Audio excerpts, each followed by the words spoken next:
జనగణ మంగళ గాయకుడా ధనమగు చరితల నాయకుడా పలుతరములు మము పరిపాలించర స్వామికుడా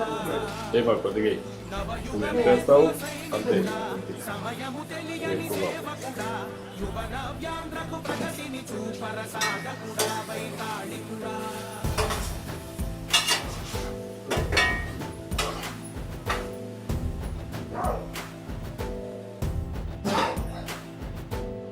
ప్రతి ఇల్లు నిన్నే నిన్నే పిలిచింది ప్రతి గడప నీకే స్వాగతమంటోంది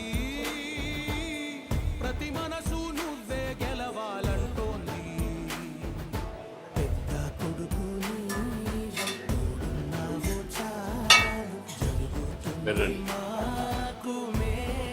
రండి కూర్చుందామా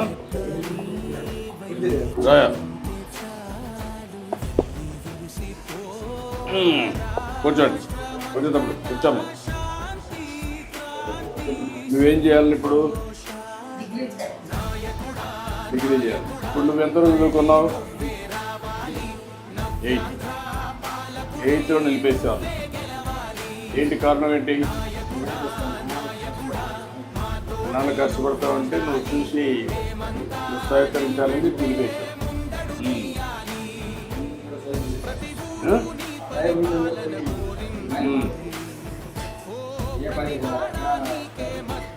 నువ్వు ఏ పనికి పోలేకపోతే మనవాడు కూడా నిలిపేసి నీకు సహాయం చేస్తాను.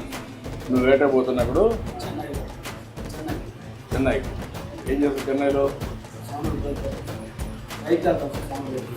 సముద్రంలో అక్కడ చెన్నైలో అక్కడ ఎంత ఇస్తారు? దాన్ని బట్టి ఇస్తారు.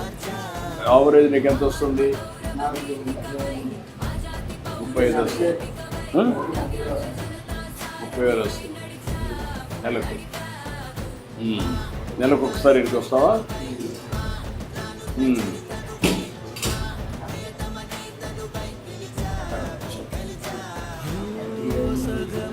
ఇప్పుడు నీకు కావాల్సింది ఇల్లు ఒకటి, ఇంకా పొలం, పడవ. ఇల్లు ఒకటి, పడవ ఒకటి. మీరు ఎవరు చేయగలుగుతారు? నువ్వు ఒక్కడే చేయగలుగుతావు? ఎవరు చేసేది అంటే పడవ ఇప్పిస్తే ఎన్ని కూడా ఉంటావా? అప్పుడు ఏ టైప్ ఆఫ్ పడవ? మామూలుగా మెకనైజ్డ్ పడవ అంటే ఇంజన్ అంటే మెకనైజ్డ్. మీ ఫ్యామిలీ వరకు చేసుకుంటారు. ఎంతమంది పని చేయాలి దాంట్లో? 3 పని చేయాలి. ఏ విధంగా చేస్తే మీ కమ్యూనిటీ పైకి వస్తారు? మత్స్యకారులు ఎట్లా పైకి వస్తారు? ఏం చేయాలి?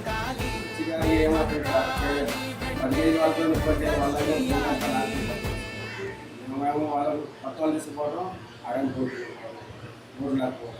ఇంటికి వస్తాం తెల్లాలో